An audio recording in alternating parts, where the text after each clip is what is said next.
text came through at 6:47 a.m. on a Tuesday morning. I was standing in my bathroom brushing my teeth, half awake, when my phone lit up on the counter. I glanced at the screen expecting a work notification or maybe a weather alert. Instead, I saw my sister's name and a preview of words that made my hand stop mid-motion. "Just so you know, nobody wants you at Mom's birthday. We talked about it.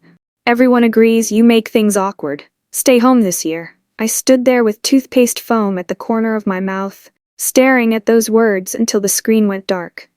Then I rinsed, set down my toothbrush, and picked up the phone to read the message again.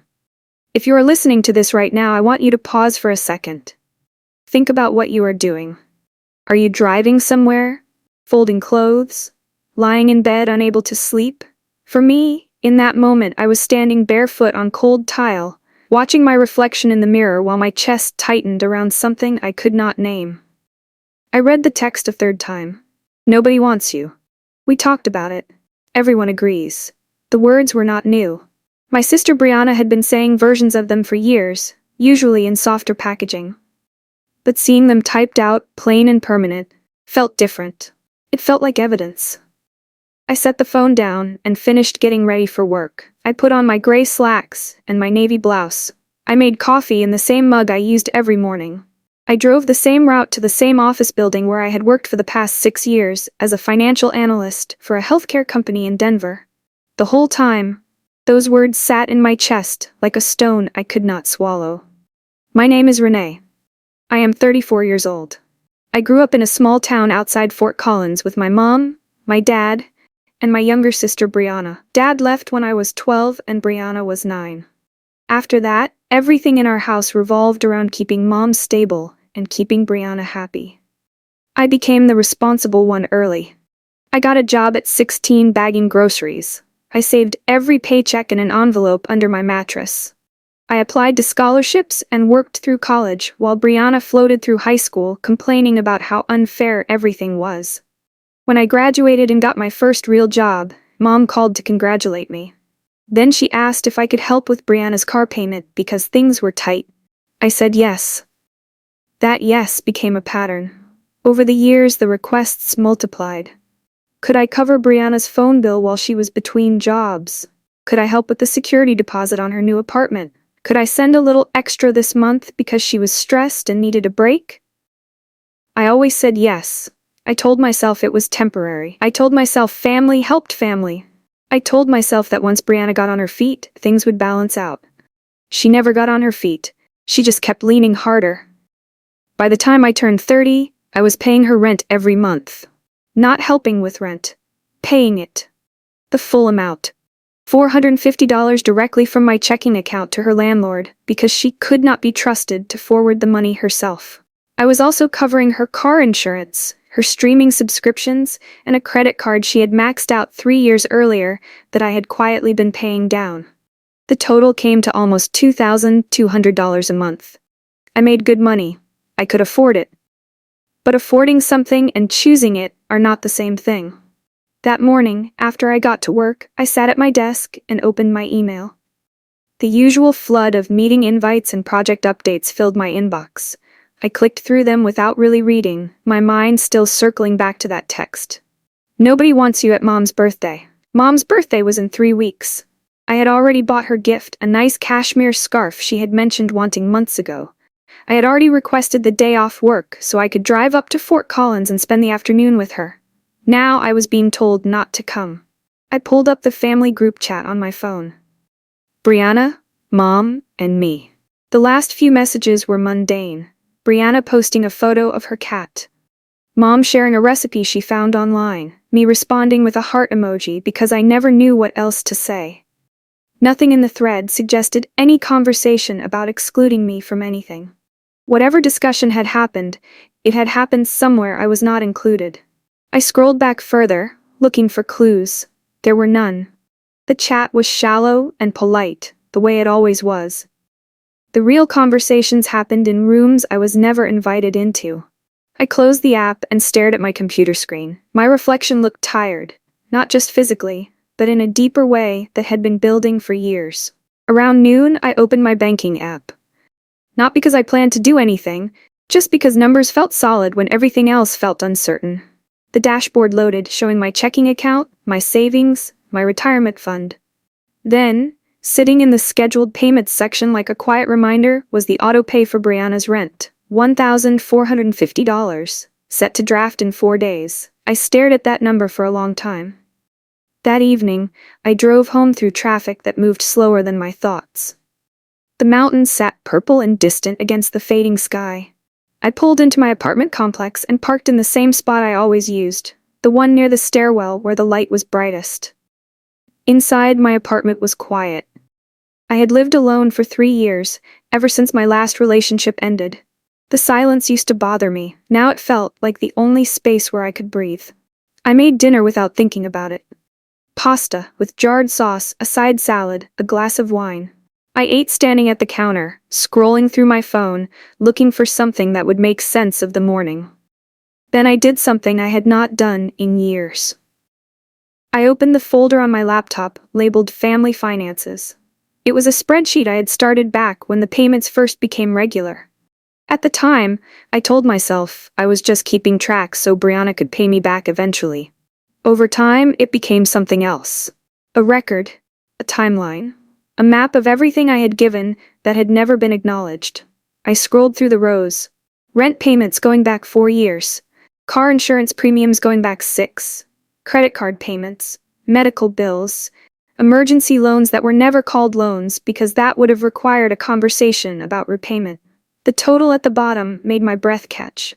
I had given Brianna over $140,000 in the past decade.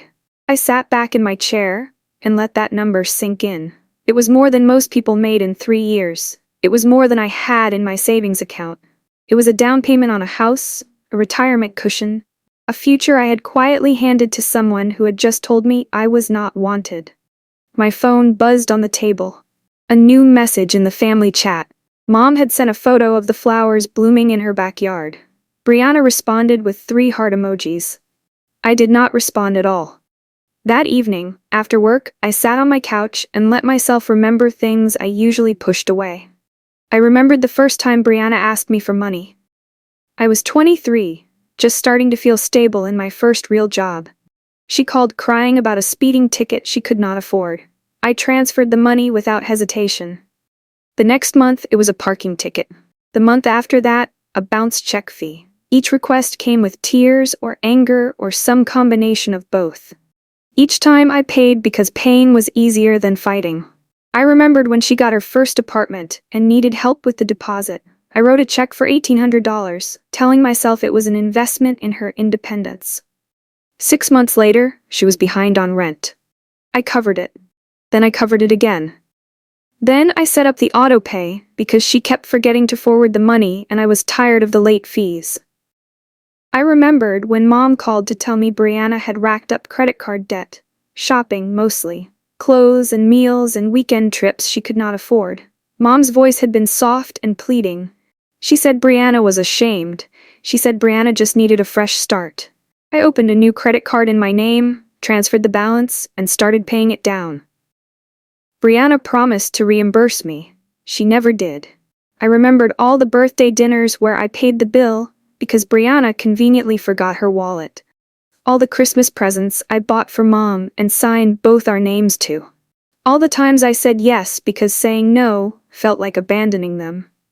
Sitting there in my quiet apartment, I added up all the moments I had let slide.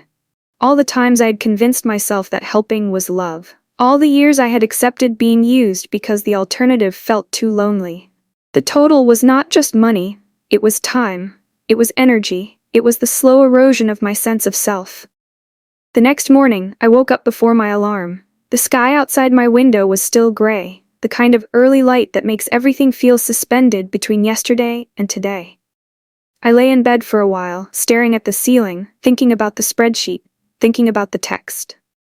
Thinking about all the years I had spent trying to be needed by people who did not seem to want me. When I finally got up, I did not follow my usual routine. Instead of making coffee and checking email, I sat down at my laptop and opened the banking app. The auto pay for Brianna's rent was still sitting there. 4 days until it drafted. I clicked into the settings and hovered over the cancel button. My heart beat faster, not from fear exactly, but from the unfamiliar feeling of considering my own needs first. I thought about what would happen if I canceled. Brianna would not be able to cover the rent herself. She had never held a job for more than a few months. She would miss the payment. The landlord would send a notice. Eventually, there would be consequences. I thought about what would happen if I did not cancel. The money would leave my account like it always did. Brianna would continue living in an apartment she did not pay for. Mom would continue believing that everything was fine. And I would continue being the invisible engine that kept their lives running while being told I made things awkward. I clicked cancel. The screen asked me to confirm. I confirmed. A small notification appeared. Autopay canceled successfully. I sat there for a moment, waiting to feel guilty. The guilt did not come. Instead, something else settled into its place. A quiet steadiness that felt like the first clear breath after years of holding. I opened the other scheduled payments. Car insurance, credit card, streaming subscriptions. One by one, I canceled them all. When I was done, the scheduled payments section was empty. For the first time in years, my money was entirely my own. I did not tell anyone what I had done. I went to work. I attended meetings. I ate lunch at my desk and reviewed quarterly projections. The world continued moving around me as if nothing had changed. But something had changed. I could feel it in the way I held my shoulders, slightly less tense. In the way I answered emails, slightly more direct. In the way I looked at my reflection in the bathroom mirror and did not immediately look away. At lunch, a coworker named Sarah asked if I was okay. She said I seemed different. Lighter somehow. I told her I had made a decision that morning. A big one. I did not give details, but she nodded like she understood. Sometimes that is all it takes, she said. One decision that changes everything else. 3 days passed, then 4. The rent payment that would have drafted came and went. My checking account balance stayed exactly where it was. I knew Brianna would notice eventually. I knew the landlord would notice. I knew the phone calls would start. But I also knew that for the first time in years, I was not responsible for anyone else's consequences. On the 5th day, my phone rang while I was making dinner. Brianna's name lit up the screen. I let it ring, once, twice, 3 times, then it stopped. A minute later, a voicemail notification appeared. I did not listen to it. She called again. I let it ring again. Then a text came through. What is going on with the rent? The landlord said it bounced. I read the message and felt my jaw tighten. Bounced. Like it was my account that had failed rather than her responsibility that had never existed. I typed a response, then deleted it. Typed another, deleted that too. Finally, I wrote something simple. I am no longer able to cover your rent. The 3 dots appeared immediately, then disappeared. Then appeared again. What do you mean you are not able? You have been paying it for years. I took a breath. I am not able to continue. The dots flickered for a long time. Then her response came through. This is not fair. You cannot just stop without warning. I do not have the money. What am I supposed to do? I stared at that message. The irony was almost painful. She was asking what she was supposed to do, as if the answer was not the same thing everyone else did. Work, budget, take responsibility. I typed carefully. I suggest you contact your landlord and discuss a payment plan. She did not respond for several hours. When she finally did, it was a single line that made my chest tighten. I am telling Mom. The call from my mother came the next morning. I was in the middle of a meeting when my phone buzzed. I let it go to voicemail and finished the discussion about budget allocations with a focus I did not actually feel. When I finally listened to the message, my mother's voice was soft and worried. The tone she always used when she wanted something without having to ask directly. Renee, honey, Brianna called me last night. She is very upset. She said you stopped helping with her rent. I do not understand what happened. Can you call me back? I am worried about both of you. I saved the voicemail and did not call back. That evening, she texted, just checking in. Brianna is really struggling. Is everything okay with you financially? Did something happen at work? I read the message twice. The assumption was clear. If I had stopped paying, something must be wrong with me. It could not possibly be a choice. I replied simply, I am fine financially. I have decided to stop covering Brianna's expenses. The 3 dots appeared. Then my mother called again. This time I answered. Her voice was tight with concern that felt more like pressure. Renee, what is going on? Brianna is beside herself. She said the landlord is threatening eviction. I leaned against my kitchen counter. Mom, I have been paying her rent for 4 years, her car insurance for 6, her credit card for longer than that. I cannot keep doing it. Silence on the other end. Then, but you have always helped. You make good money. Brianna is not as stable as you are. She needs support. I closed my eyes, and I needed to be invited to your birthday. But Brianna told me nobody wants me there, that you all agreed. More silence. When she finally spoke, her voice was smaller. That was just Brianna being dramatic. You know how she is. We did not agree to anything. She just thought maybe it would be easier if things were smaller this year. Easier. The word landed like a slap. Mom, I said slowly, I have given Brianna over $140,000 in the past 10 years. I have kept her housed and insured and out of debt while she told me I make things awkward. While you never once asked if I was okay, or if I needed anything, or if maybe I was tired of being the only one who gave. She made a sound like she was about to protest. I kept going. I am not asking for the money back. I know it is gone. But I am done pretending this arrangement is normal or fair. I am done being the engine that keeps everything running while being excluded from the family. Her voice cracked. That is not how we see you. Then how do you see me? Because from where I am an ATM with a sister who thinks I am disposable. She did not have an answer. The silence stretched until it became its own kind of response. I will call you later, Mom. I need some time. I ended the call before she could say anything else. That night, I could not sleep. I lay in bed staring at the ceiling, replaying every conversation I could remember about Brianna and money. Every time my mother had said she just needs a little help. Every time Brianna had promised this would be the last time.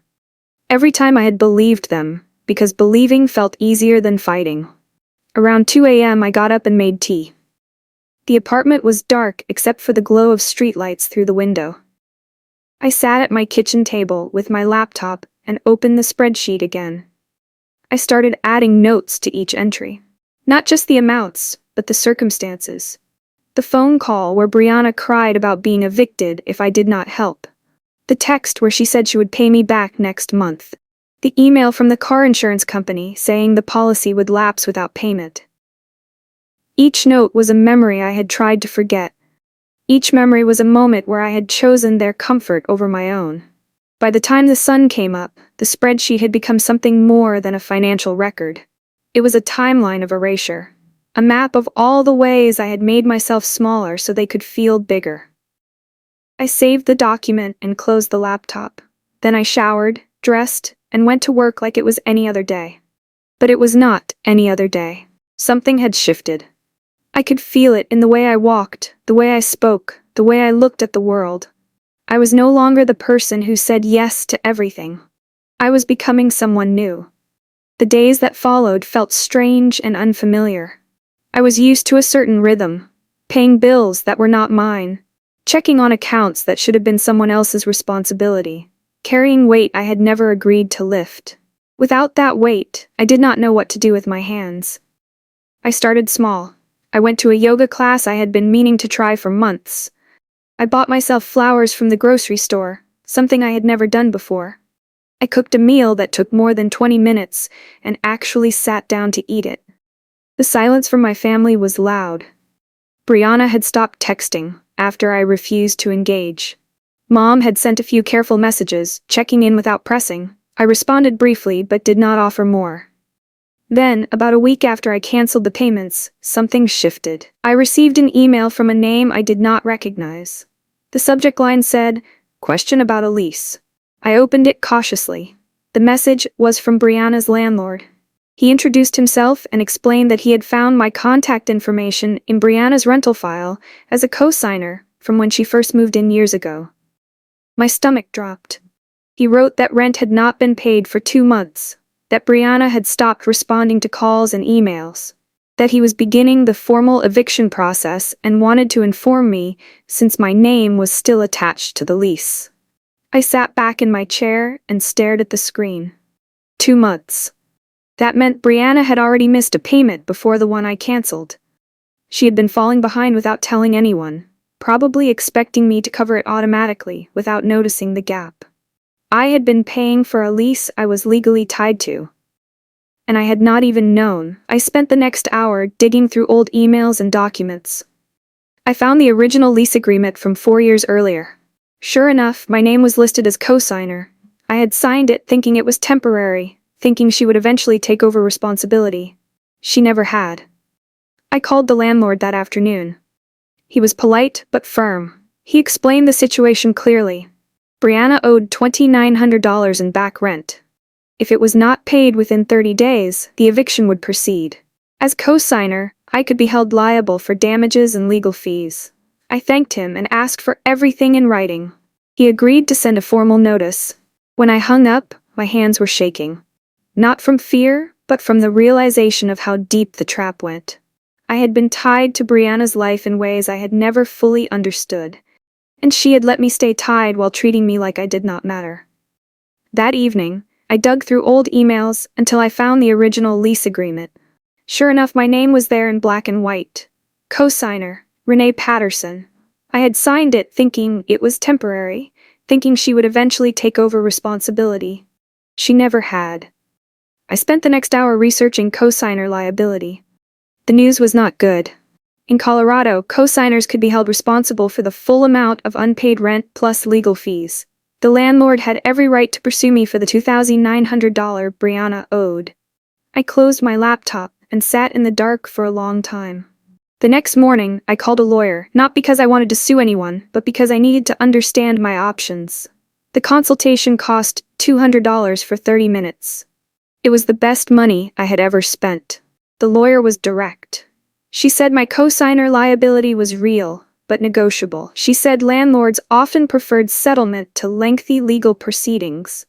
She suggested I contact the landlord directly, explain my situation, and offer a reduced payment in exchange for being released from the lease entirely.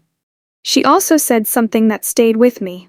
She said that many people in my situation never realized they were still on the hook until it was too late. She said the fact that I had kept detailed records of all my payments was valuable. It showed good faith. It showed I had been making regular contributions, even though I was not the primary tenant. I thanked her and scheduled a follow-up call for after I spoke with the landlord. That afternoon, I emailed him. I explained that I had been paying Brianna's rent directly for years without her knowledge that I was still listed as co-signer. I attached screenshots from my bank statements showing the payment history. I asked if we could discuss a settlement. He responded within an hour. He said he appreciated my transparency. He said most co-signers either disappeared or claimed ignorance. He said he was willing to negotiate. We went back and forth for a few days. In the end, I agreed to pay $1,200 in exchange for full release from the lease and any future liability. It was less than half of what Brianna owed. It was more than I wanted to pay for someone else's mistakes. But it was also freedom. I signed the release agreement on a Friday afternoon. When I set down the pen, I felt something lift from my shoulders that had been pressing down for years. That weekend, I did something I had been avoiding. I called my mother and asked her to meet me for coffee. She agreed immediately, her voice bright with relief that I was reaching out. We met at a small cafe near her house in Fort Collins the following Saturday. The drive up took an hour and a half, enough time for me to rehearse what I wanted to say. When I walked in, she was already sitting at a corner table with a cup of tea in front of her. She looked older than I remembered, smaller somehow. She stood and hugged me tightly. We made small talk for a few minutes. The weather, her garden, a new recipe she had tried. Then the conversation shifted. "Renee," she said carefully, "I have been thinking a lot about what you said on the phone, about Brianna and the money. I did not realize how much you had been carrying." I wrapped my hands around my coffee cup.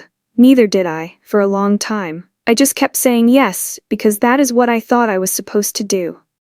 She nodded slowly. "I should have paid more attention. I should have asked more questions. But you always seemed so capable. You never complained. I assumed everything was fine." I looked at her. "Mom, I was not fine. I was drowning in responsibilities that were never mine. And every time I tried to set a boundary, Brianna made me feel like I was being selfish, like I owed her something just for existing. She winced. Brianna has always been more sensitive. She needs more reassurance. I shook my head. She needs more accountability. There is a difference. We sat in silence for a moment. Outside, a family walked past the window, kids laughing and pulling at their parents' hands. I finally said what I had been holding. "Mom, did you know my name was on her lease as a co-signer?" Her face went pale. "What? She never told you?" I pulled out my phone and showed her the email from the landlord. I was legally responsible for her apartment. She missed 2 months of rent before I even stopped paying. I just settled with the landlord for $1,200 to get my name off the lease. My mother stared at the screen. I did not know. She never mentioned any of that. Because she did not want anyone to know. She wanted me to keep covering everything quietly while she pretended she had it together. My mother's eyes filled with tears. "I am so sorry. I did not see it. I should have seen it." Part of me wanted to comfort her. The old part. The part that always smoothed things over. But a newer part held firm. "I need you to understand something," I said. "I am not paying her back rent. I am not co-signing anything ever again, and I am not going to pretend things are normal at family gatherings while being treated like I do not matter." She nodded, tears spilling down her cheeks. "I understand." I reached across the table and touched her hand. "I still love you, Mom. I still want to be part of this family, but I cannot be the one holding everything together anymore. It is breaking me." She squeezed my hand. "I hear you. I do." The weeks that followed were complicated. Brianna was eventually evicted. She moved back in with our mother, which created its own tension. I received a few angry texts from her blaming me for ruining her life. I did not respond. Then came the social media post. A friend from high school sent me a screenshot late one night. She said she thought I should see it. The message included a link to a community support page, one of those groups where people share stories about difficult family situations. I opened it and felt my stomach turn. The post was anonymous, but I recognized every detail. Someone had written about a sister who had financially supported them for years, then suddenly cut them off without warning. The post painted me as cold, selfish, controlling. It said I had abandoned family when they needed me most. It asked for advice on how to recover from financial abuse by a sibling. Financial abuse. The words made my head spin. I read the comments. Most were sympathetic to the anonymous poster. People offered advice on rebuilding credit, finding emergency assistance, cutting off toxic family members. A few asked clarifying questions. One person gently suggested that if someone had been paying your bills for a decade, maybe the abuse was not coming from their direction. That comment had 3 likes. The post itself had over 200. I sat there for a long time staring at my phone, feeling the old familiar pull to defend myself. To explain, to make them understand. Instead, I closed the app. I did not comment. I did not message Brianna. I did not call my mother to complain. I had spent years explaining myself to people who did not want to understand. I was done. Mom's birthday came and went. I did not attend. Instead, I sent her flowers and a card with a handwritten note saying I loved her but needed space. She called to thank me. We talked for 20 minutes. It was the most honest conversation we had ever had. She told me Brianna was struggling with living back at home, that they argued constantly, that Brianna blamed everyone but herself for her situation, that she had started applying for jobs, finally, though she complained about every opportunity not being good enough. I listened without offering solutions. That was new for me. Usually, I would have jumped in with suggestions, resources, ways to fix the problem. This time, I just let her talk. Before we hung up, she said something that surprised me. "I should have protected you more," she said quietly. "From Brianna, from expectations, from all of it. You deserved better." I sat with those words for a long time after the call ended. They did not fix anything. They did not undo the years of imbalance. But they mattered. They were the first time anyone in my family had acknowledged what I had carried. Brianna and I did not speak. I did not reach out, and neither did she. The silence felt strange at first, then gradually became something like peace. One evening, about 2 months after everything unfolded, I was sitting on my balcony watching the sun set behind the mountains. My phone buzzed with a message from a college friend who lived in Seattle. She had seen something online and wanted to know if I was okay. I frowned and opened the link she sent. It was a post on a community support page, one of those groups where people share stories about difficult family situations. The post was anonymous, but I recognized the details immediately. Someone had written about a sister who had financially supported them for years, then suddenly cut them off without warning. The post painted me as cold, selfish, controlling. It said I had abandoned family when they needed me most. It asked for advice on how to recover from financial abuse by a sibling. Financial abuse. The words made my head spin. I read the comments. Most were sympathetic to the anonymous poster. A few asked clarifying questions. One person gently suggested that if someone had been paying your bills for a decade, maybe the abuse was not coming from their direction. I sat there for a long time, staring at my phone, feeling the old familiar pull to defend myself, to explain, to make them understand. Instead, I closed the app. I did not comment. I did not message Brianna. I did not call my mother to complain. I had spent years explaining myself to people who did not want to understand. I was done. The next morning, I did something I had been thinking about for weeks. I called a financial advisor and scheduled a consultation. For the first time in my adult life, I was going to make a plan for my own future instead of funding someone else's. The advisor was a woman in her 50s, with kind eyes and a no-nonsense manner. She reviewed my accounts, my income, my expenses. When she saw the gap in my spending over the past decade, she asked about it. I told her the truth. I had been supporting my sister financially. I had stopped. She nodded without judgment. That is more common than you might think. The important thing is you recognized it and made a change. We spend an hour building a plan, retirement contributions, emergency savings, a timeline for buying a home. Goals I had pushed aside because there was always someone else who needed my money more. When I left her office, I felt lighter than I had in years. The holidays that year were quiet. I did not go to Fort Collins for Thanksgiving. I told my mother I was spending the day with friends, which was partly true. A coworker had invited me to her family's dinner, and I accepted. It was strange at first, being surrounded by people who owed me nothing and expected nothing in return. Strange in a good way. I laughed more than I had in months. Her name was Patricia. We had worked together for 3 years but had never spent time outside the office. That Thanksgiving, sitting at her family's table, I watched her parents ask genuine questions about her life. I watched her siblings tease each other without malice. I watched a family interact with warmth instead of obligation. On the drive home that night, I cried. Not from sadness exactly. From grief for something I had never had and only just realized I had been missing. Christmas was similar. I sent gifts to my mother and did not include Brianna.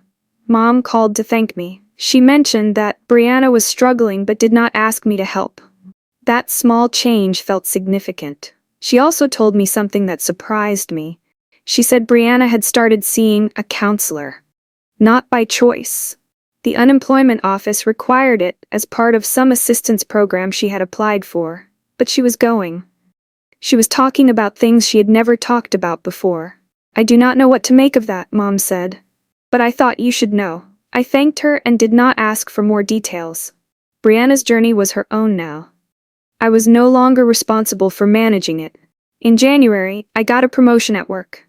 More responsibility, better pay, recognition for the years I had quietly excelled while giving all my energy to people who did not appreciate it. My boss called me into her office to deliver the news. She said the senior leadership team had noticed my work. She said I had a reputation for reliability, thoroughness, attention to detail. She said they wanted to invest in my growth. I sat there listening, and something strange happened. I started to cry. She looked concerned and asked if I was okay. I am, I said, wiping my eyes. I just realized I had been waiting a long time for someone to notice. She did not ask what I meant. Maybe she understood. Maybe she had her own version of the same story. I celebrated the promotion by buying myself a piece of art I had been admiring for months. A small painting of mountains at sunset. The kind of scene I saw from my balcony every evening. I hung it in my living room and stood there looking at it for a long time. That weekend I also did something else. I went to a furniture store and bought a new couch. The old one had been a hand-me-down from Brianna years ago, back when she upgraded to something nicer that I had probably paid for without realizing it. The new couch was a deep green velvet, something I never would have chosen before, because it felt too indulgent. I had it delivered on a Saturday morning, and spent the rest of the day rearranging my living room around it. When I was done, I sat down and ran my hands over the fabric. It felt like a small rebellion. A tiny declaration that my comfort mattered too. Spring came slowly that year. The snow in the mountains took forever to melt. I watched from my balcony as the peaks gradually shifted from white to brown to green. I started hiking on weekends. Nothing extreme, just easy trails near the city where I could clear my head and remember what my body felt like when it moved for pleasure instead of obligation. On one of those hikes, I met a man named David. He was sitting on a rock near a trailhead, retying his boot, when I walked past. We started talking about the weather, then about the trail, then about ourselves. He worked in construction management. He had 2 dogs and a condo downtown. He had been divorced for 3 years and had recently started dating again. We exchanged numbers. He texted me the next day. We went for coffee, then dinner, then another hike. I told him about my family eventually. Not all of it, not at first, but enough for him to understand why I was cautious, why I flinched when he offered to pay for things, why I needed clear boundaries about money and expectations. He listened without judgment. He asked questions that showed he was trying to understand, not fix. He shared his own family complications, the ex-wife who had expected him to fund her lifestyle, the parents who had never approved of his career choice. "We are all carrying something," he said one night over dinner. "The trick is finding someone willing to help you set it down instead of pile more on top." I thought about that for a long time. The last time I spoke to Brianna was about 6 months after the eviction. She called late one night, her voice thick with something that might have been alcohol or tears, or both. She said she was sorry. She said she did not mean the things she had said. She said she was just stressed and scared and did not know how to handle it. I listened without interrupting. Then she asked if I could help her with a deposit on a new apartment, just this once. Just to get back on her feet. I felt the old pull, the instinct to say yes and smooth things over and make the discomfort stop. Instead, I said something I had never said before. "No." She was silent for a long moment, then she hung up. I sat in my dark living room holding the phone, waiting for the guilt to crash over me. It did not come. What came instead was something quieter. A recognition that I had finally chosen myself. People ask me sometimes if I regret cutting off the payments, if I feel guilty about what happened to Brianna, if I miss my family. The truth is complicated. I do not regret the decision. I regret that it was necessary. I regret the years I spent believing that being helpful was the same as being loved. I regret not seeing sooner that I was being used. As for guilt, I have made peace with it. Brianna is an adult. She made choices. Those choices have consequences. It is not my job to shield her from reality just because we share parents. Do I miss my family? Sometimes. I miss the idea of what family could be. I miss Sunday dinners and shared jokes and the feeling of belonging somewhere. But I do not miss being invisible. I do not miss being needed only for what I could provide. About a year after everything happened, I received an unexpected message. It was from a cousin on my father's side, someone I had barely spoken to since Dad left when I was 12. Her name was Michelle. She lived in Portland and worked as a therapist.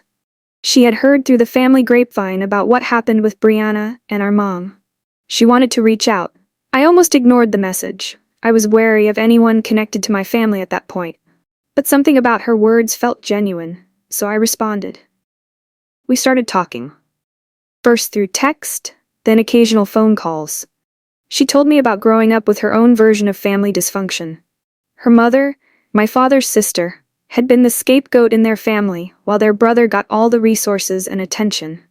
She said she recognized my story because it was her mother's story too. The capable one. The one who gave and was expected to keep giving while receiving nothing in return. Hearing her put words to the pattern felt like being handed a map I did not know I needed. I started reading about family systems theory, about scapegoats and golden children, about enabling and enmeshment, and the roles we get assigned before we are old enough to choose them. I learned that what happened to me was not unique. It was not even unusual. Families create patterns, and those patterns get passed down through generations. Breaking the pattern takes recognizing it first. Michelle became something like a friend. We met in person eventually, halfway between Denver and Portland. We spent a weekend hiking and talking about everything we had never been able to talk about with our immediate families. On the drive home, I thought about how strange it was that the family I had been born into had rejected me, while the family I barely knew had reached out with understanding. Blood was not the bond I had been taught to believe it was. Connection was something else entirely. It has been almost 2 years now since I canceled those autopays. My life looks different in ways I could not have imagined. I bought a condo last spring. Nothing fancy, just a small place with a view of the mountains and a balcony where I drink coffee every morning. The down payment came from money I would have given to Brianna. The monthly mortgage is less than what I used to pay for her rent. I have a savings account with 6 months of expenses. I have a retirement fund that is actually growing. I have a life that belongs to me instead of to people who never appreciated it. David and I are still together. We moved in together last month. It took me a long time to trust that he wanted me for who I was, not what I could provide. He has been patient. He has shown up consistently.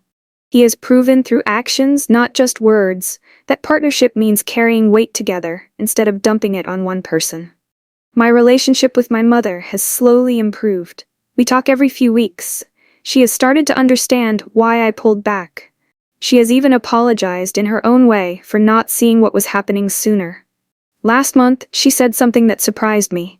She said Brianna had finally admitted that she had taken advantage of me. That she knew, on some level, that the arrangement was unfair. That she had been too afraid to change it because change meant facing her own failures. I do not know if that counts as growth. I do not know if Brianna and I will ever have a real relationship, but I know that I am no longer waiting for her to change in order to live my life. The night I finished writing this story, I walked out onto my balcony and watched the sunset paint the mountains gold and pink. The air was cool but not cold. A neighbor's wind chime rang softly somewhere below. I thought about the girl I used to be. The one who believed that giving everything would eventually earn her a place at the table. The one who measured her worth by how much she could carry for others. The one who stayed quiet and paid bills and hoped that one day someone would notice. I thought about all the moments that led me here. The text message that started it all. The spreadsheet that showed me the truth. The banking app notification that became an invitation to choose differently. The canceled autopays that felt like the first breaths of a new life. I thought about the people who had judged me along the way. The social media post calling me abusive. The family members who said I was cold. The voice in my own head that whispered I was selfish for wanting to keep what I had earned. I thought about the people who had supported me. Patricia and her family. Michelle and her understanding. David and his patience. My boss and her recognition.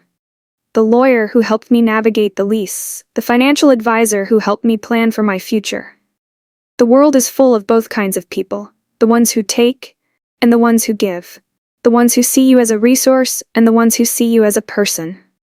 The trick is learning to tell the difference and having the courage to act on what you learn. Then I thought about the woman I am now. The one who knows that silence can be power. The one who understands that walking away is sometimes the bravest thing you can do. The one who finally stopped waiting to be wanted and started building a life worth having.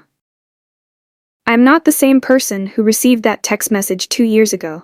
That person would have apologized, would have paid the money, would have shown up at the birthday party with a smile and pretended everything was fine. This person knows better.